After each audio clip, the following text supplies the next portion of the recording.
Cheating cheating. क्या खा रही हो? रसगुल्ला? आर्टिचोक। क्या चोक? आर्टिचोक्स। मैं अपने लिए डिनर में 2 अंडे का स्क्रैम्बल्ड एग्स बना रही हूँ। अभी 2 रसगुल्ले 2 गुलाब जामुन खाने के बाद स्क्रैम्बल्ड एग्स?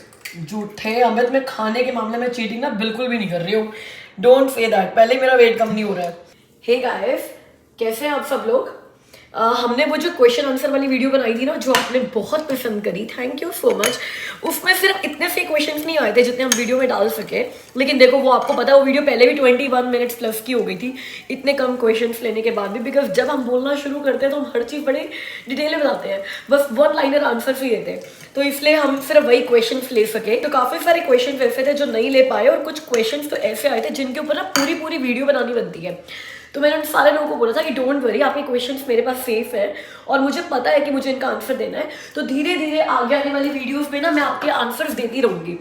तो जैसे आज हम क्वेश्चन लेते हैं अंकित सिंह जी का। मेरे को इतनी शर्म आ रही है ना बोलते हुए कि उन्होंने मुझे अक्टूबर में एक क्वेश्चन पूछा था और हम आज नवंबर 9 में, बड़े दिन हो गए कोई क्वेश्चन पूछे हुए, मतलब अक्टूबर के भी 19 या 20 को उन्होंने ये क्वेश्चन पूछा था कि वो, उनकी वाइफ और उनकी 3 साल की बेटी कनाडा आ रहे हैं, तो उनको क्या क्या ध्यान में रखना चाहिए कनाडा के लिए पैकिंग करते हुए। तो अंकित जी, अगर आप अभी तक मेरा चैनल देख रहे हो, नाराज नहीं हुए हो और इस क्वेश्चन के आंसर की वेट कर रहे हो, तो आज मैं ये बताने वाली हूँ कि अगर आप कनाडा के लिए पैकिंग करते हो एज अ PR होल्डर या फिर स्टूडेंट वीजा पर आ रहे हो, वर्क वीजा पर आ रहे हो, तो कौन सी चीज़ें बहुत ज़्यादा ज़रूरी है जिनको आपको ध्यान में रखना ही रखना है when you are packing your bag, और एक चेकलिस्ट बना सकते हो।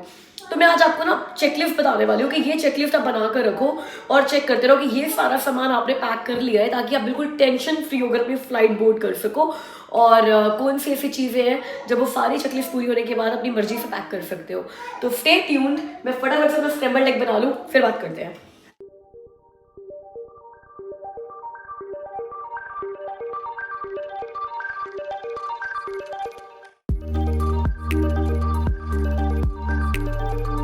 चलो गाइस, डिनर डन हो गया, काम की बात करते हैं।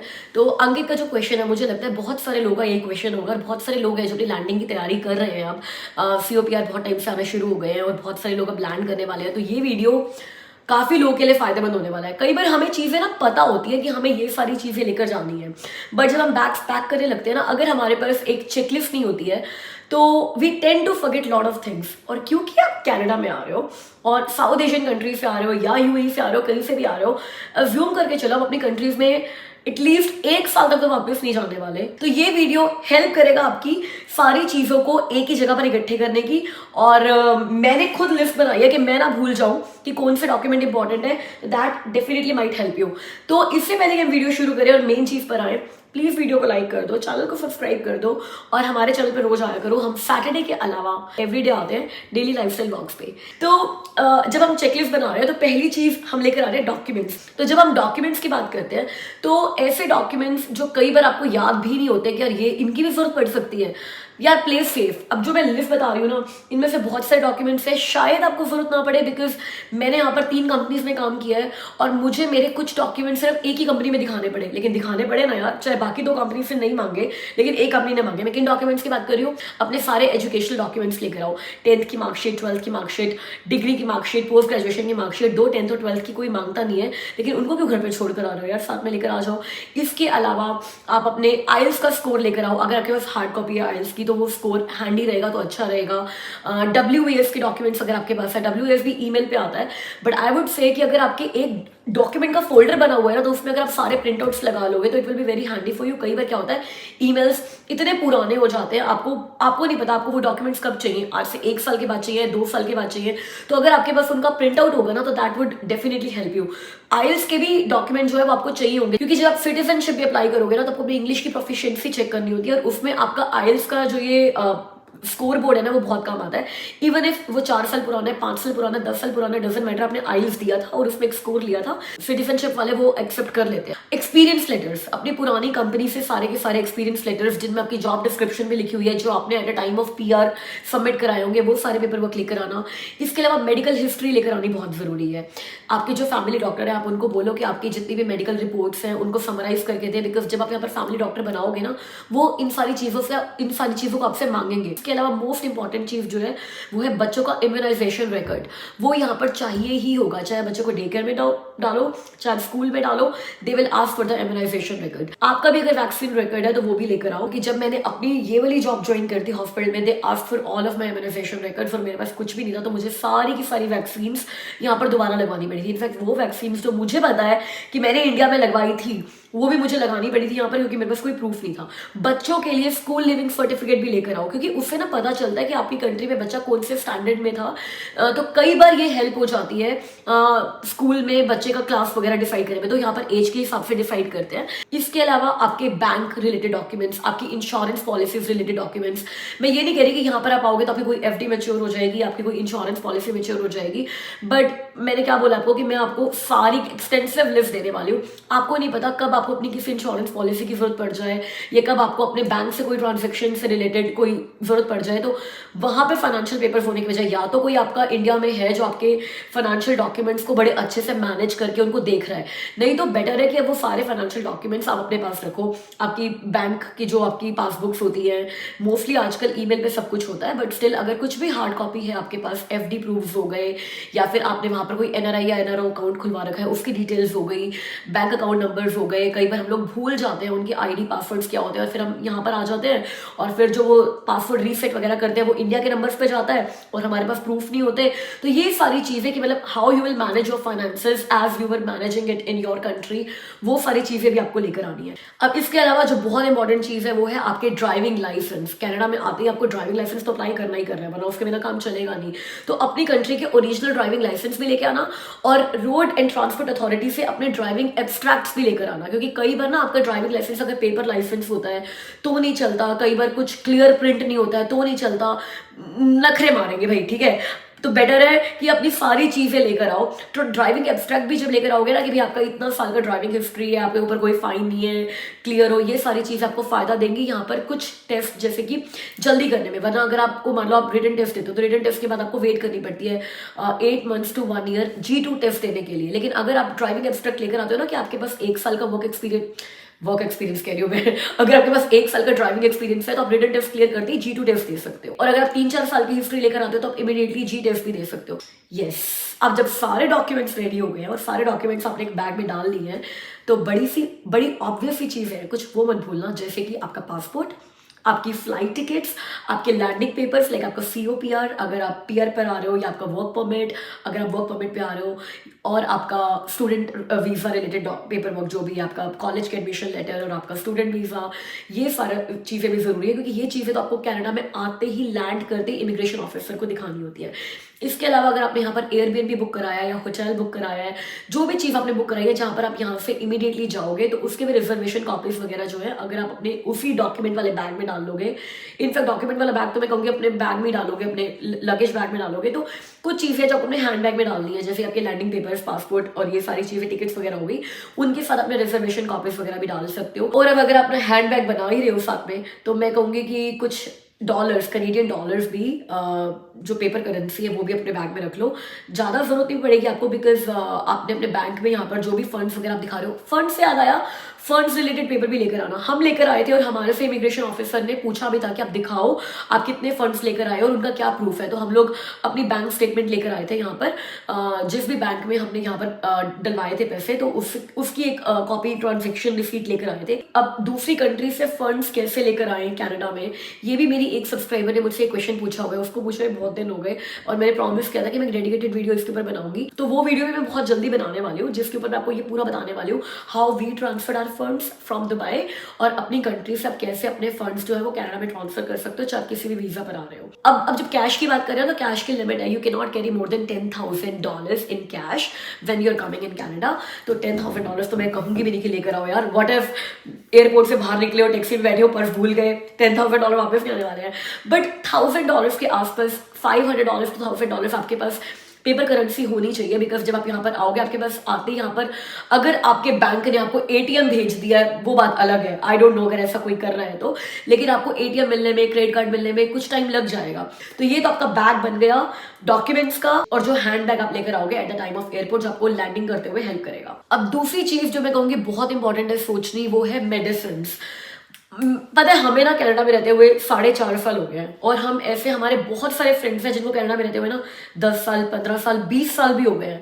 बट हम जब भी इंडिया जाते हैं ना, दो हम कनाडा में जब से आए हम 2 बार इंडिया गए हैं, बट हम इंडिया जाते हैं, हमारे फ्रेंड्स इंडिया जाते हैं, कोई भी इंडिया जाता है, एक चीज़ है जो हर बंदे को ना पता चलती है। उनके फ्रेंड्स बोलते हैं कि यार इंडिया से ये लेकर आना। जैसे अभी विकास जी इंडिया गए हुए हैं, तो मैंने उनको पता है इंडिया से क्या मंगाया हुआ है, हनी डस्ट के काढ़े। वो मुझे यहाँ पर मिलते नहीं है, वो कप में डालकर काढ़ा बनाकर गरम गरम वो पियो, उससे मुझे बहुत रिलीफ मिलता है कोल्ड और कफ में।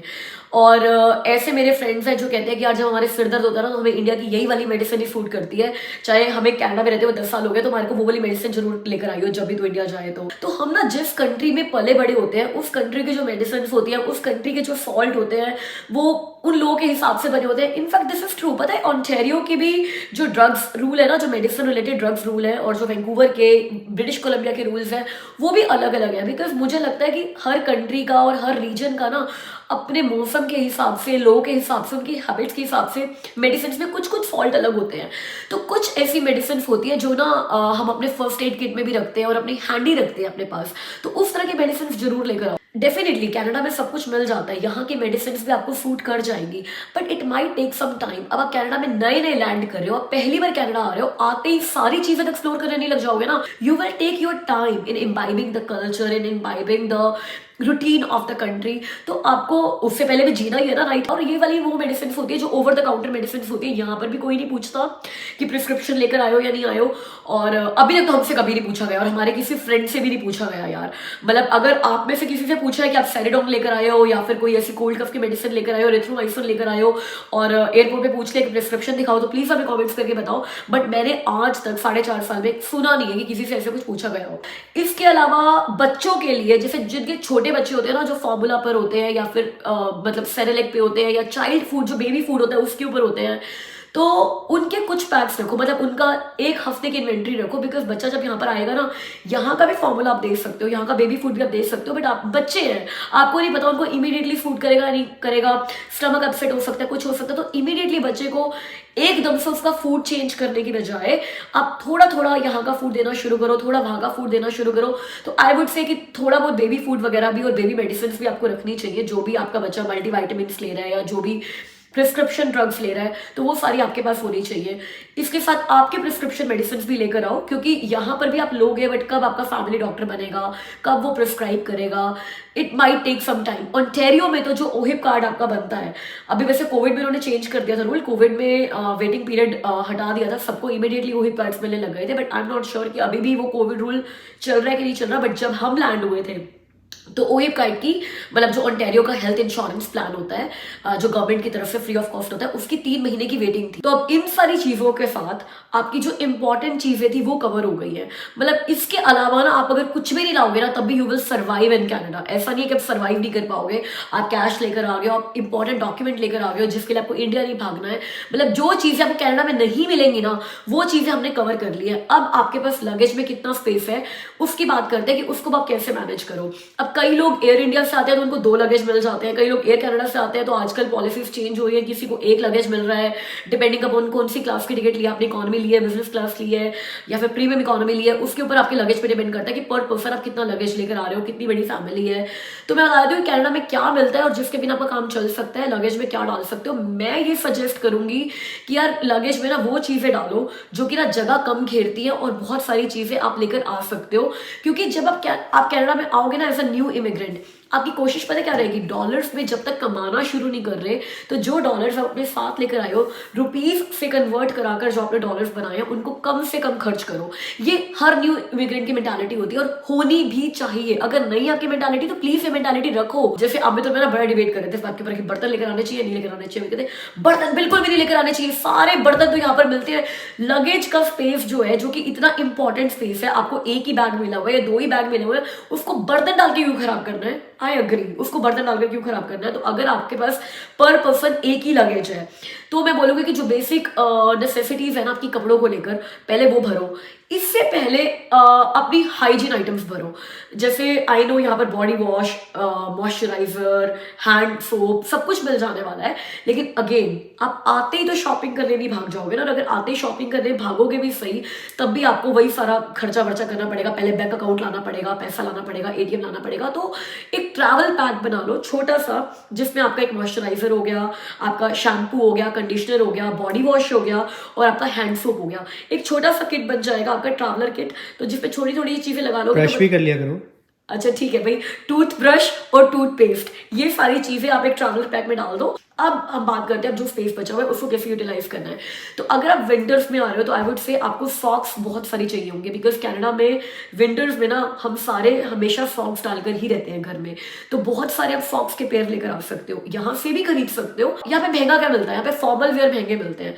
तो इंडिया से अपने 2-3 अच्छे फॉर्मल वेयर लेकर आओ, क्योंकि आपको यहाँ पर अगर इंटरव्यूज भी देने हैं, आपको जॉब की तैयारी भी करनी है, तो ये दिमाग में प्रेशर मत रखो कि मान लो आप आए हो, आपने इंटरव्यू अप्लाई किया, हो सकता है 2 दिन के बाद आपका इंटरव्यू कॉल आ जाए। और इन पर्सन इंटरव्यूज दोबारा से शुरू हो गए हैं। दो I would say 70% of the interviews, 60% of the interviews अभी भी ऑनलाइन चल रहे हैं, लेकिन सभी कंपनीज ने वापस बुलाना शुरू कर दिया है, या हाइब्रिड मॉडल आ गया। और हाइब्रिड मॉडल आ गया तो लोगों ने इन पर्सन इंटरव्यूज लेने भी शुरू कर दिए।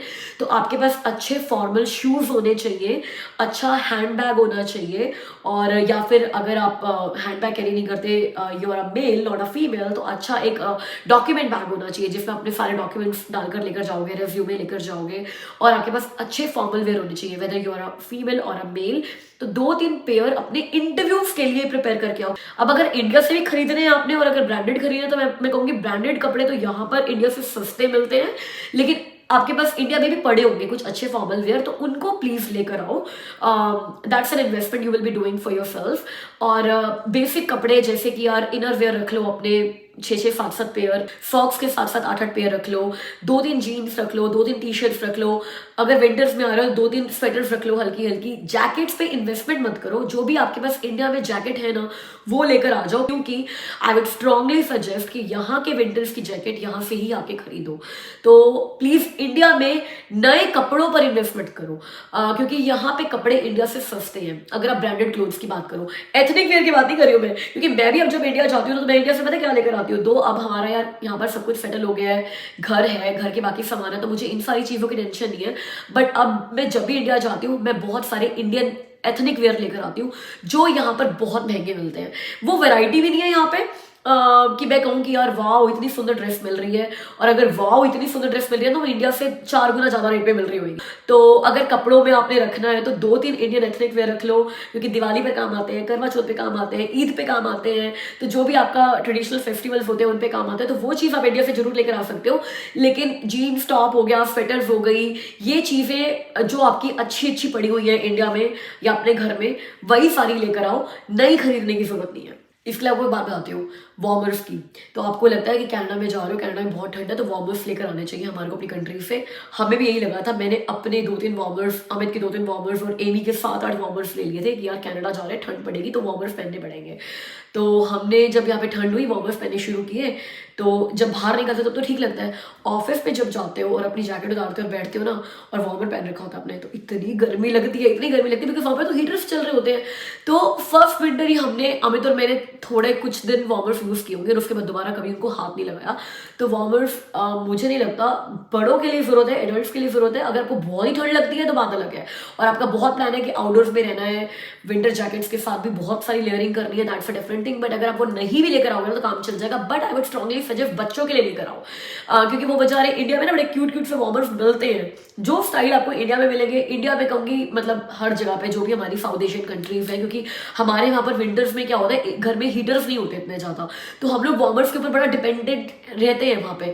तो उस तरह के वार्मर्स बच्चों के लेके, जैसे एमी को हम पूरी सर्दियाँ वार्मर पहना कर रखते हैं। उसका रीजन ये भी है यार कि ना बच्चे स्कूल में जाते हैं, और स्कूल में उनको आउटडोर टाइम मिलता ही मिलता है, चाहे कितना मर्जी ठंड हो, स्नो हो रही हो, टेम्परेचर -20 डिग्रीज भी हो, बच्चों को वो थोड़ी देर के लिए बाहर लेकर जाते हैं। तो मुझे लगता है कि अगर वार्मर बच्चे ने पहन रखा होता तो बच्चा सही रहता है, प्रोटेक्टेड रहता है। तो बच्चों के लिए आई वुड से कि वार्मर्स आप ले सकते हो, अपने लिए हमारी तरह ले आओ, बट पहनोगे नहीं। तो इसके बाद अब अगर आपके पास फिर भी सामान में, फिर भी आपके पास बैग में जगह बच गई है, तो आपका मन है यार, जो पैक करना है करो, do whatever you want to do man, कोई टेंशन नहीं है क्योंकि आपको यहाँ सब मिल जाएगा। बर्तन आपको सारे मिल जाएंगे, थोड़े एक्सपेंसिव होंगे इंडिया से, जगह है तो अब वही अमित थोड़ा फ्राउन करेंगे, बट मैं बोलूँगी कि यार इंडियन तवा होता है जो अपना अपना जो हम जिस पे रोटी बनाते हैं वो अगर लेकर आना है, बट ना यहाँ पर डिपेंड करता है कि आपको किस तरह का गैस चूल्हा मिल रहा है। कई बार आपको इंडक्शन चूल्हा मिलता है, कई बार आपको वो कॉयल वाला चूल्हा मिलता है, तो it will make more sense अगर आप बर्तन अपने चूल्हे के हिसाब से यहीं से लो। बट अगर जैसे कुछ स्पेशलाइज्ड डिशेस होती हैं अपनी कि आपने यार इडली मेकर आपका हो गया, तो इडली मेकर यहाँ पर मैंने अमेजोन से ऑर्डर किया था और $35 का आया था। आई एम 100% श्योर वो इंडिया से ₹500 का आ जाता। बेलन एक तरह का होगा कि मेरे को इसी बेलन से अच्छा रोटी बनती है। चाकू हो गए जो नाइफ होते हैं, मैं तो बड़ी फिनिकी हूँ नाइफ को लेकर, मेरे को मतलब मेरे वो जो अपने साउथ एशियन बड़े कांटे वाले नाइफ होते हैं ना तेज वाले, उन्हीं से मेरे सब्जी कटती है। जो यहाँ के वो सेट आते हैं ना पूरे बटलर नाइफ एंड ऑल, उससे मेरे से काम नहीं होता। तो वो सारी चीजें हो गई। तो कुछ चीजें ऐसी होती है जिन पे आपका हाथ चढ़ा हुआ होता है या आप इमोशनली अटैच्ड होते हो। जैसे कि मेरे दहेज में एक वो आई थी स्पाइस रैक स्टील का, तो मुझे वो बड़ा पसंद था, तो मैं लेकर नहीं आई वो क्योंकि वो इंडिया में था और मैं दुबई से आई थी। कुछ चीज़ों से आप इमोशनली अटैच्ड होते हो। अब यार कई बार आप होम सिक हो जाते हो और फिर कोई पुरानी फोटो एल्बम निकाल कर देखने लग जाते हो, या फिर ऐसे में एमी की फोटो एल्बम लेकर आई थी। तो वो सारी चीज़ें भी ध्यान रखो कि अपने बैग में आप वो सब डाल सकते हो जिनसे आप इमोशनली बहुत अटैच्ड हो। वो बर्तन भी हो सकते हैं, वो आइटम्स भी हो सकती हैं, वो कुछ भी हो सकता है। So keep those things in mind. इसके अलावा आपकी मंदिर का सामान, पूजा का सामान सब मिलता है यहाँ पर, पूजा हट है। But still I would say कि अगर आप बहुत रिलीजियस हो तो एक अपने आइडल की फोटो या फिर आप कोई एक आधा एक दिया अपने पास, इस तरीके से छोटी छोटी चीजें अपने साथ लेकर आ सकते हो कि कोई दिया ले आए, कोई एक फोटो ले आए, ताकि आते ही आपका एक छोटा सा मंदिर बन जाए यहाँ पे। तो guys once again I tell you कि यहाँ पर ये सारी चीजें मिल जाती हैं एक्सेप्ट द डॉक्यूमेंट पार्ट जो हमने कवर किया है, उसके अलावा और जो इमोशनली वैल्यूएबल चीजें उनके अलावा यहाँ पर सब कुछ मिल जाता है। बट स्टिल आपके पास कुछ तो लगेज स्पेस है ना, कुछ तो लेकर आना ही है। ये मेरे एक्सपीरियंसेस है। तो मेरे ऐसे बहुत सारे सब्सक्राइबर्स हैं जो कनाडा में रहते हैं, जो कि उन लोगों की हेल्प कर सकते हैं जो अब अपनी कंट्री से यहाँ पर लैंड करें। तो प्लीज कमेंट्स में बताओ अगर मैं कुछ भूल गई हूँ या आप ऐड कर सकते हो इस लिस्ट में, तो प्लीज कमेंट सेक्शन को भी पढ़ना, कुछ लोगों ने ऐड किया होगा। That's all for today's video. अब आते हैं बर्थडे शाउट-आउट्स पे।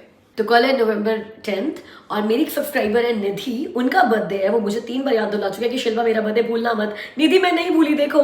और मेरी एक और सब्सक्राइबर है नफीजा, उनकी बेटी है आलिया, वो 9 years की हो रही है, कल उनका ही बर्थडे है। तो wish you both a very very very happy birthday मेरी तरफ से, आपकी फैमिली की तरफ से और मेरी चिटचिट फैमिली की तरफ से। तो गाइस अब मुझसे मिलो कल की वीडियो में, तब तक के लिए अपना ख्याल रखना। बाय।